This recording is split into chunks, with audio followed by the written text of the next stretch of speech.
रायगडच्या म्हसळा तालुक्यातील तोंडसुरे खारगावात भीषण पाणी टंचाई निर्माण झाली आहे। तीव्र उन्हामुळे पाण्याचे नैसर्गिक स्रोत आटले।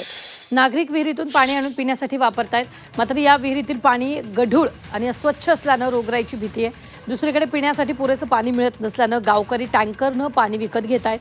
पाण्याच्या अनेक योजना सुरू असूनही गावं तहानलेली दिसतात।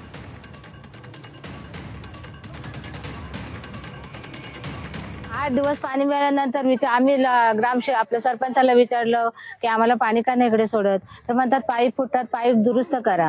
बरं वर्षभरात पाणी नाही मिळत, दर महिन्याला ते पाईप फुटतात। मग वर्षभरात असेच चालले आमचं पाण्याचे दुष्काळ बघाल।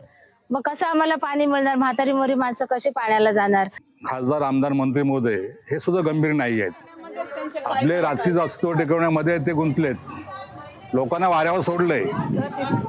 मागच्या निवडणुकीमध्ये लोकांनी 160 मतदान केलं, पण लोकांना गृहीत धरलंय आणि ही म्हणून परिस्थिती निर्माण झालेली आहे।